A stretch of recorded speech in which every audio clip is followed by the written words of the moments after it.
Yeah. All right, everybody, welcome to 2022 Hypotheticals. It's been long awaited. The fans have been chewing at the bit for us to come back and have another conversation. So today, I'm lucky enough to welcome back Mr. Thom Nixon, who is wearing a Bucks jersey for those that will be able to watch this at some point. So, Thom Nixon, what's up? Thanks for having me, mate. I mean, I can't tell you just the amount of communications I've got, emails, text messages, smoke signals. I've had doves come to my room at night saying, when's the next Hypotheticals on? So just stoked to be back, mate. So we are recording this straight after the Warriors Bucks game. That was sort of a big game at this time. I think I'll probably release this today. So if you watch that game, this is kind of be a bit of a companion podcast. I didn't watch it because I was walking, but Thom Nixon, you've been watching all the Bucks games this season. How did this game go? How did you feel about it?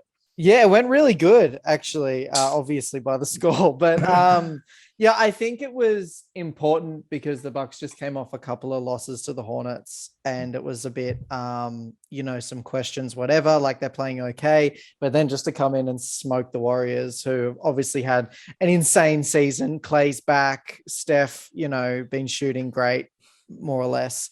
It was just really good to watch. And I'm always a fan of Bobby Portis just like lighting things up. So it was sick. Yeah, I have to say from the brief bit that I watched, Coach Bud was looking a bit ragged. There was like one shot of him and his hair was kind of everywhere. It looks like he's not quite done with health and safety protocols. I know, he just came back out and he looks haggard as he always just looks a bit disheveled. I don't know if I would want to see some shots of him over the last few years because it looks like he just gets more and more tired and stressed, like the bags under his eyes. This poor dude must have blood pressure through the roof. But hey, gets the job done. Who cares? Yeah, I like that. He also feels like a little bit more like each season he's also getting a little bit more casual as well. Like the attire's kind of gone to like he's ready to go out afterwards or something, or just hang with the boys. I don't know if you've seen, but there's been some segments where they look at his kicks, and he's had like I think a few games ago he showed up with like some fresh white kicks. And mate, talking town, Coach Bud flexing on the bench there. So Thom, outside of Coach Bud, how are you feeling about the Bucks season so far this year? Coming off the championship, obviously. Yeah, pretty good, actually. I think a lot of people kind of just went, oh, they won a championship, that'll be that. But I feel like the Bucks have had a very similar season to last season. We're kind of hovering on that, like that number 3, number 4 in the East. Like playing good, losing some games you shouldn't, but like beating like important games. They're referencing the Nets from a few days ago. So yeah, I'm feeling pretty confident, to be honest. I actually would like to see like a Nets Bucks first round. That would be in the playoffs. I just think that would be a great heat check. And yeah, I'm pretty confident that they'll be able to come through with a deep run again. I'm fully expecting at least a conference finals appearance before the finals. Yeah. I think that they should be in that conference game. Yeah.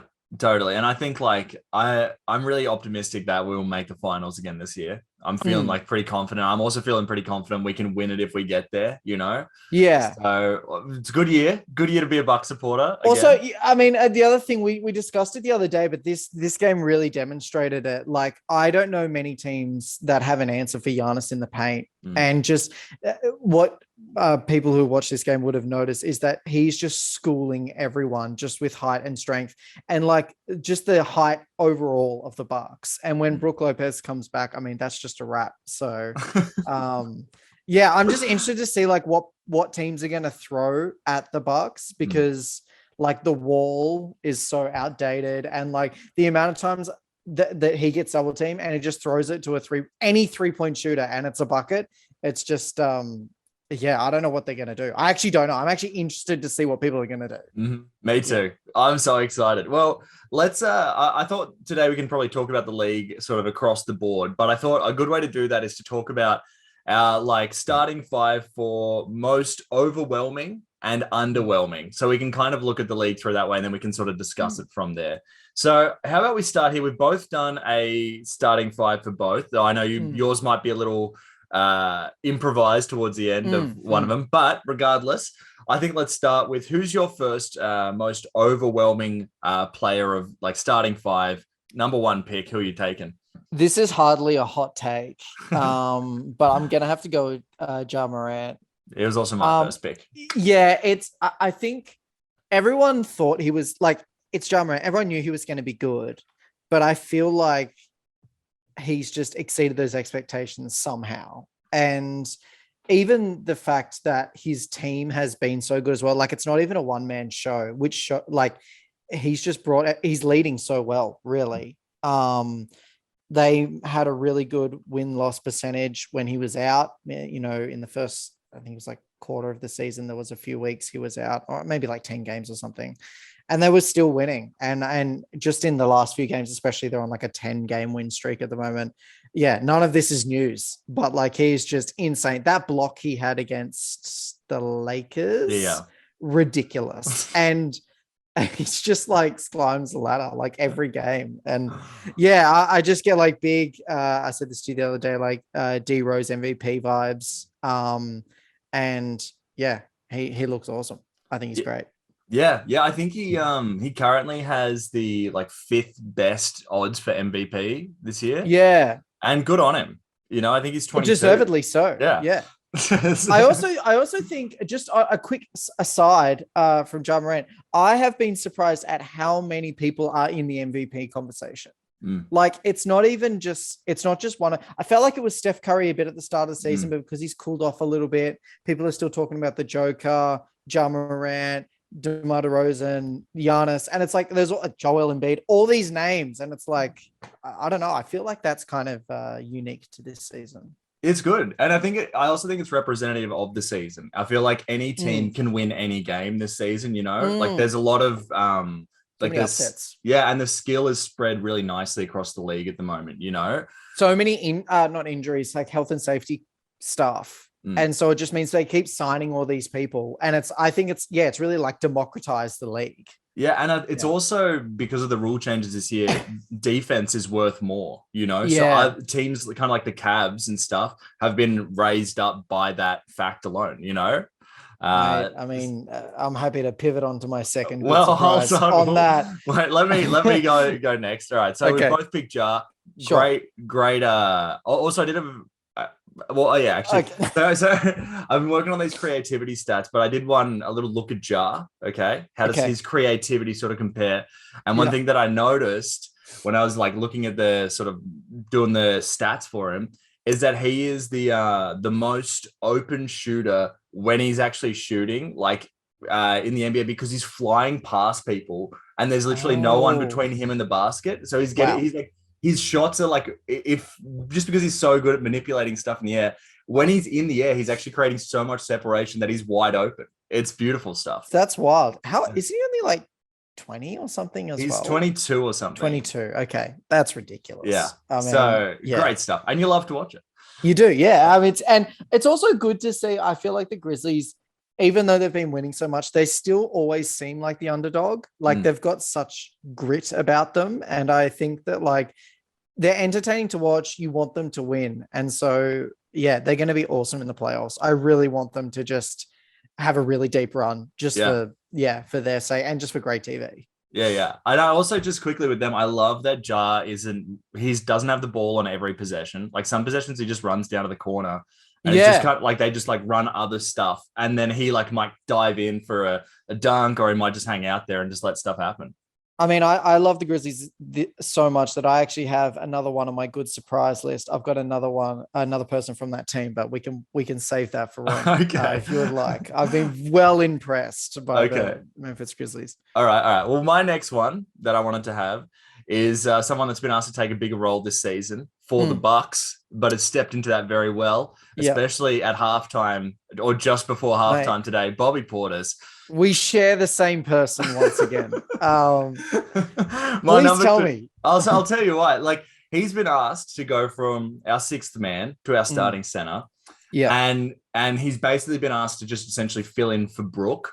Yeah. What he's done is above and beyond that. Because at any game, it feels like he can turn on 20 points if he wants to, especially if they're going to have a smaller team. It's definitely, he knows it's time for him to go in and dominate, and he does. Yeah. And his 3-point percentage is really solid, and it feels like it when you're watching him. Like anytime he's open, I'm like, that's always a good shot. I think the thing I love about him the most is his mentality. Like he has so much hustle about him. And like, even when And again, this Golden State game, I think there was one stage where up by like 35 or 40 and he fumbled it. And he was so cut at himself. He was so disappointed. And you can tell.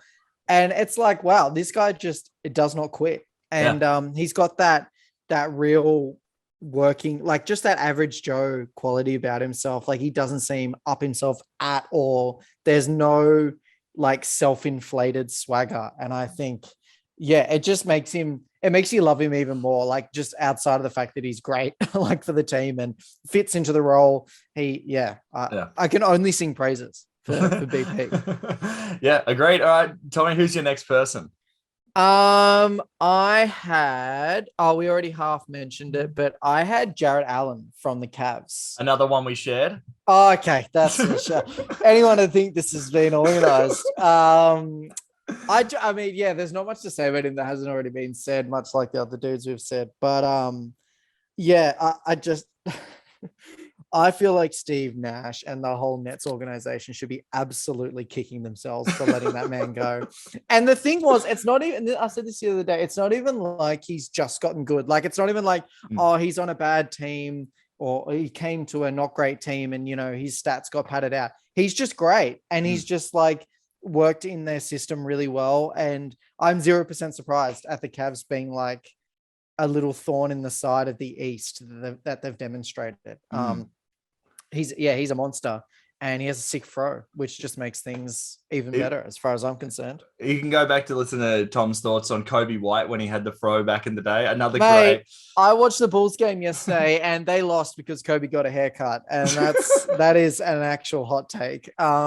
I love Kobe White, but I don't love his new haircut. He needs to grow that boy back out. Yeah, so that was epic. Yeah, I had Jarrett Allen as well. You and I, we both loved him even when he was like blocking LeBron back when he was on the Nets and stuff. You know, like when they had like no one and he was just giving the occasional Nets highlight. It was great stuff. So it was good stuff. Yeah. And it's great to see him like on a team where they're like, yeah, let's just use this guy to the best of his abilities. And they're winning as well. Exactly. Yeah, I think I think I don't think they'll even be in a play-in. I think they'll genuinely be in the playoffs and they could make it to the second round. I wouldn't be surprised. I could see them topping like the 76ers or something like that, you know, or even like the Heat on a bad day. They remind me a lot of like the Grizzlies of the East. Yeah. You know, like they're just like this like team that's surprising, but it's because everything's so solid with it. Like they're just deep. Everyone is like a C+ player. All right, let's go. I was just going to say, and no, it doesn't seem like there's big egos on that team either. Like they've got that small market. I mean, I think I just love small market teams, to be honest, because it's so much of the NBA is like shining stars and, you know, that kind of, that show off prowess. But I just love that kind of, they got that blue collar vibe and it's entertaining. All right, let's jump along to the next one here. I wonder if we've got all the same players. I don't think so. I've got a little, I've already hinted at my, you know, curveball, but I've got another one in there for you too. All right. So my next one. So we've both had Bobby and Jarrett Allen. Yeah. My next one is Demar Derozan. Oh no, I didn't have him. Okay. No, I tried to put a few different things in there. I did think about him though. I mean, again, not a hot take, but an obvious, why not? Yeah, I haven't watched too much of their stuff, but yesterday I saw how they played, and I was like, I love how he's playing on this team because he's passing the ball like when he's not, when he doesn't have the shot, and everyone's moving around on that team. It's lovely to watch.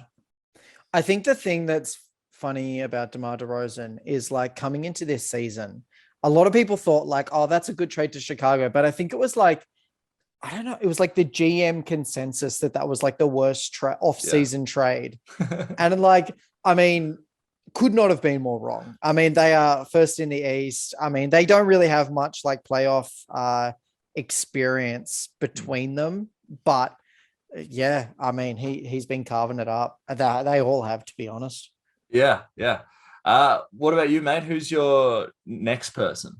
I couldn't resist because he's a fellow countryman of ours, and he's just been playing so good. But I had Josh Giddey from OKC. Ooh. Yeah, I just think like because he's so young and he's playing so well. I get that he's playing on a really bad team. I get that, but he's been playing against good teams and he's been putting up numbers. And I just think like the man has got a future in the NBA if he wants it. And in my mind and in my heart, he has replaced Australian basketball, replaced the hole that was left by Ben Simmons. And he's a worthy man to do it. I mean, obviously Patty Mills really holding down the fort, just being incredible. I do miss the swagger that our good friend, what's his freaking name? He was on the cat. He only just came back to Australia. Delhi Vadova. Yeah, I miss him a little bit, but yeah, I don't know. I just really like Josh Giddey. I think he's playing really well, and I think he'll do really well in that team, like as they're rebuilding, however long that takes. And I think he might be able to like sneak himself into a better team with a trade or two, like in his second or third year. So he reminds me a little bit of Lonzo, like just kind of like like pass first, kind of herky jerky, but like you want him on your team, can get a triple double with that kind of energy, And I just feel like the sky's the limit with him because he's so young and he's got such good like passing IQ.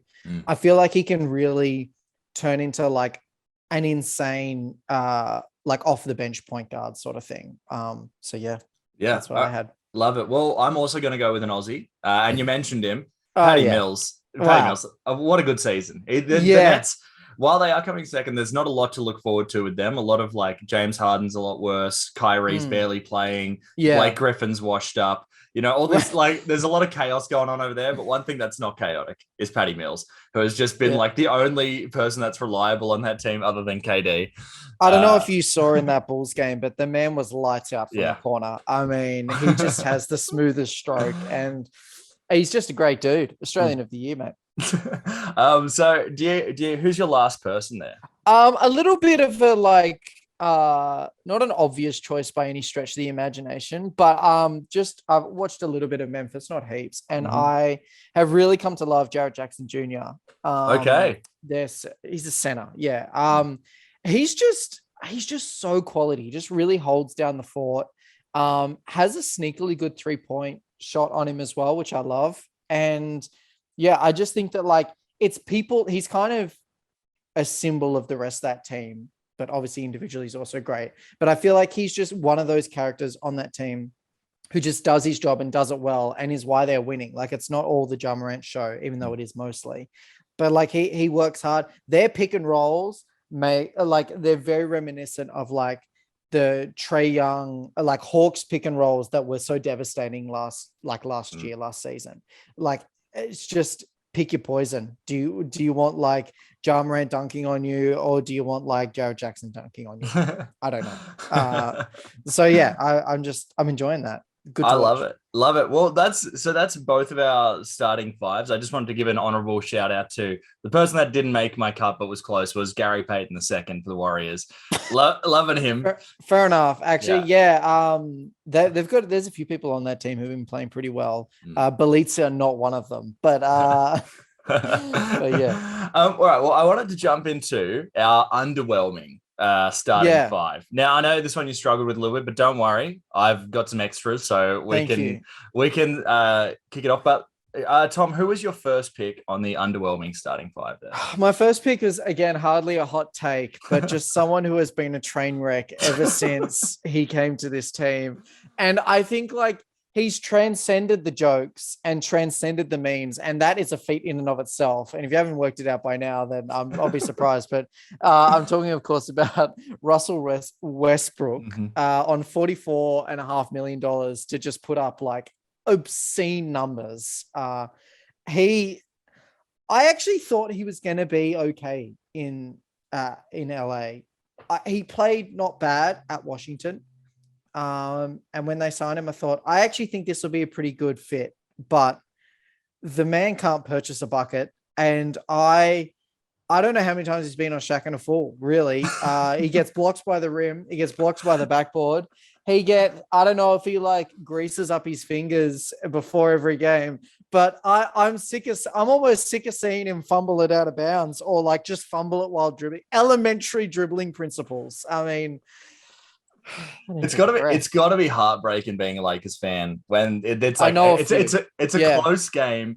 and you're within the final minute and a half, Oh, and he's dribbling the ball down the court, you must just be with your head in your hands. Like, I, I hope he makes a pass to someone. That's all I hope happens here. there was a time where he would pull up for like that mid-range, like padded, like mid-range jumper of his, and that was more or less money. And like, I just see him pulling up for it all the time, and it's not cash. It's not far from it. It has like a 30% chance of hitting anywhere on the backboard, like it has like a 30% chance of going in and a 30% chance of hitting anywhere else if it even hits the backboard. Yeah, not good. And obviously he was on my list. That's not surprising. Just as a quick side note, just before we go, I don't know if you saw the Kings, they played at the Kings yesterday, and they were relentless, their media team. They had him on the billboard as like ice coldest player. Oh yeah. And then I think they played like Ice Baby every time he got the ball. It's just, you're getting bullied tough by the stadium team there. That's tough. That is tough. Yeah. All right. I want to see if you also had this person, also a point guard, on my underwhelming starting five, just because I think this team was kind of hoping to be like sort of there in the playoffs, and they'll be lucky to make the play-in. And that is the Trailblazers at large and Damian Lillard as the sort of scapegoat here. Yeah, he wasn't on my list per se. I have like three other dudes, but definitely was the person I was considering for my fifth. I don't know what's happened to the Trailblazers. I mean, Dame, I feel like he's got decent. He's like 24 points, like average, which is not bad by any stretch of the imagination. But like, I don't know what's happened to that team. You're right. They won't even make the play-in, maybe. And I don't know I don't even know what's happened. I don't know what the reason is. Yeah, and that's the thing that's just weird. And it's like, I mean, they got a new coach, and they've just completely dropped out of the thing. So I don't know but yeah, just that general, like the team just kind of like feels defeated already. So defeated, and it's halfway through the season, and like they made it to the conference finals in like 2018 or something. Like that's not that long ago. That's like the same rotations that they're using now, more or less. Quick shout out. Don't know why they ever gave up Seth Curry. They deserve to be this bad because they gave him up. So doesn't feature on any of my lists, but like, I mean, that's what you get. Well, speaking of Seth Curry, I was actually thinking about this the other day as a trade. I was wondering if you'd take it. Would you trade Grayson Allen and George Hill for Seth Curry? Probably not. Okay. And I do love Seth Curry. I you know what? If you asked me that at the start of the season, I probably would have considered it, maybe taken it. But Grayson Allen has been pretty good. Oh. He deserved the extension.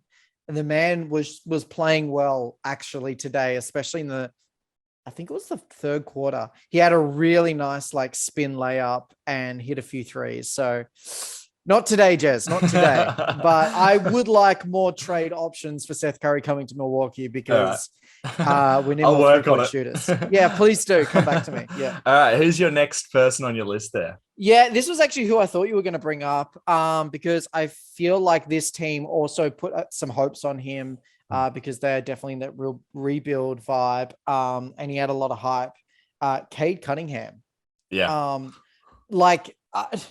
It's hard because he did have so much hype coming into the league. So I get that. And I did almost put Zion on this list because but that's another story. Sorry to say, but Cade Cunningham, I feel like not only has he not lived up to his hype, but he hasn't lived up to really anything. Like he had one good game like last week and that whole team is just a chambray. And even on a bad team, you think he'd be able to put up some decent numbers and he hasn't. And it's really weird. So quite disappointing, I think. And the teams don't get much worse than the Detroit Pistons. So if you can't put up numbers there where you've got no one that can put up numbers, like, I don't know what you're going to do. If you can't get numbers on a team that is like third last, I mean, I think they're worse only by like the Magic and maybe the Pacers or something like that. So disappointing from him. Well, on a similar vibe, I actually did have Zion. Because it's now getting disappointing. Because like when you look at Ja, who's the second pick in that draft, and like kind of so far their basketball careers aren't close at all. Well, they were in the same conversation for Rookie of the Year. Yeah, and now it's just he can't play. It's really it's tough to see because he's so young and obviously is incredible talent. but he just needs someone to pull him aside. He needs a good mentor, I think, someone to pull him aside and just be like, hey, mate, let's lay off the KFC or something like that. Let's just make a plan, and it sucks because like it's already halfway through the season basically. And has he played any games? Nah. Yeah. I can't see him coming back anytime soon. So that's just second year gone. Write that off, yeah. Yeah, it's like that. He's only on my underwhelming, not because he's a bad player, but just because it's like it's underwhelming because you'd hope by this point he would be like one of the main people in like the top 20 players in the NBA type conversation, and he's just not. Yeah, because he's just not playing. Yeah, it sucks for him, and I don't think the Pelicans have done him any they haven't done him any goods, any justice. But yeah. All right. So who else did you have on your list here, Tommy? Yeah, so I've got this one guy, but again, it's kind of the whole team. Yeah. I've got Dennis Schroeder and the Celtics. Yeah, I had the Celtics. And it's not all his fault, to be fair, but I mean, they have been. I thought they were on the up for quite a few years there, especially 18, 19. They were playing well against the Bucks, beating the Bucks in a couple of playoff appearances.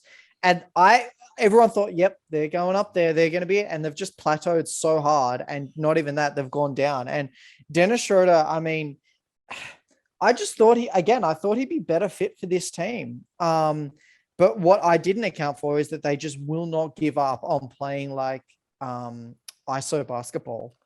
And it's so disappointing. Like, why do they keep doing it? Like, I don't know why. It's like, it just doesn't work. And like Tatum and Brown are incredible. Like they're both so good and they just consistently, they just can't come up with dubs. So yeah, Schroeder, I think he has individually sucked. The Celtics have sucked as a whole, but he specifically keeps taking insanely deep threes and complaining every time he doesn't get a foul, which I'm just like so bored of watching that. So yeah. And that team does kind of remind me like, they're just like, it reminds me of the Bucks when the Bucks were kind of like making one playoff thing and then just falling, where like when everything kind of breaks down, they just go to ISO again and it just isn't working, And they're in this awkward sort of part of their like team journey where they're not really at rebuild. They have some pieces, but the pieces they're kind of like, there's always talks about trades. There's always talks of like, no, we've got a bit of a core here. I think bringing back Al Horford, they sort of thought like, oh no, this will kind of settle things, but he's been kind of like a non-factor, I guess. So yeah, they're in that like kind of awkward, like can't go forward, can't go back. And I mean, I don't know what they're going to do. No one also, I don't know. I can't imagine there'd be players who want to go there. You know what I mean? Like they don't have that like bright future, even though they have good players. They don't have that like excitement. Whereas teams like Memphis, like players would want to go there, even like the Hawks, even though they aren't playing that good at the moment. Like that's still a team that like you could entice someone to come there. You know what I mean? Yeah, it does. There's just a weird sort of stink to the Celtics at the moment where you just it's sort of like the Blazers where something's wrong and it's just obvious from when you watch them play. But you did just bring this team up and I want to talk about it. And I'm going to use this player, which is Clint Capela and the Hawks, as a disappointing team this season. And it's just because they can't play defense. Yeah, it's really weird. I thought I actually almost put down Collins on this team because I felt like everyone was hyping him up in the playoffs last year. And he's just kind of, it sucks because Trae Young's putting up insane numbers as usual, but they just feels like empty calories, feels like a waste. And I don't know why they can't play defense when they did play good defense like last year. It's the same team too. I don't know what happened. Because like what's interesting is it's like there was the Hawks 2 seasons ago, which was like this Hawks team, where it's like Trae Young and nothing's happening. And then all of a sudden last year, they were really good. It's like this weird spike. But if you think about the seasons before that, the Hawks have just been this team. It's just weirdly last year, they were so good. And it was so fun. And so good to, and again, like what I said before, that pick and roll, Capela and Trae was just unstoppable. And it was like they discovered the pick and roll or something like that. And now it's just, it doesn't really matter how many points they score because they're just getting schooled on the other end. So have you done all your underwhelmings? I have one more. I have, again, a player, but it is indicative of a team very similar to the Knicks. So they're kind of in like sorry, to the Hawks. I just gave it away. It's the Knicks. Yeah. They're in the exact same like band as like the Hawks and the Celtics, where they can't go forward, they can't go back. And I feel like the person I had was Kemba. He has been done a little dirty, I think, by Thibs. But it's like just so underwhelming in all regards. They've like modeled themselves as like, we're a defense first team. But they just, I don't know, it's just not working. And again, it's kind of like what you said, your diagnosis for the Hawks is the exact same for this team, where like they're the same as what they've been every year that wasn't last year. Like they played pretty good last year, were the favorites to beat the Hawks and then didn't, which was really weird.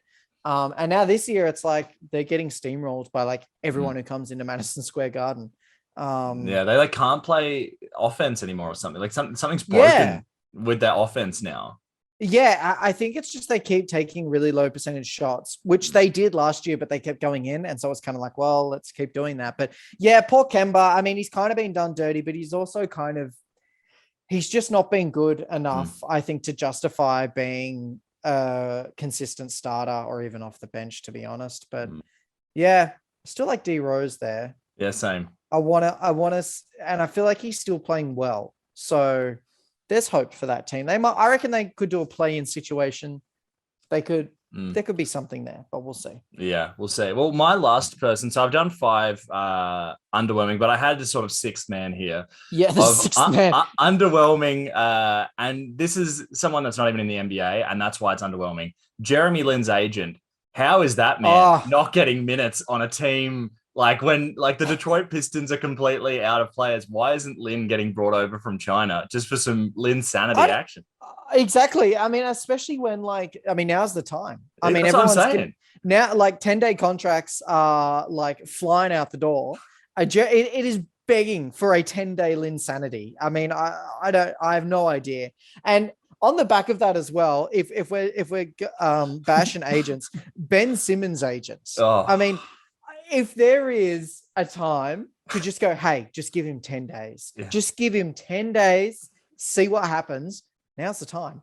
But the man, I mean, so much so people have just stopped talking about Ben Simmons. They're like, he's not playing. Yeah, we're not even talking about that. And I mean, I don't know where he goes from. Like, there's been so many times where it's like, oh, well, this team or that team, this opportunity. And now it's just like, mate, if you're not getting 10 days, if people who I don't even know their names, and I'm hardly an encyclopedia for the NBA, but like dudes who are just getting brought up from the G League to play for 10 days and not even Ben Simmons is getting contracts, like, I mean, get a new agent, bro. Agreed. Well, that's been the main part of the chat that I wanted to have. But speaking of agents, Tom, I wanted to throw this. So I did this section with an episode last time where I made you the agent of someone. You have to pitch this player to me, okay? Okay.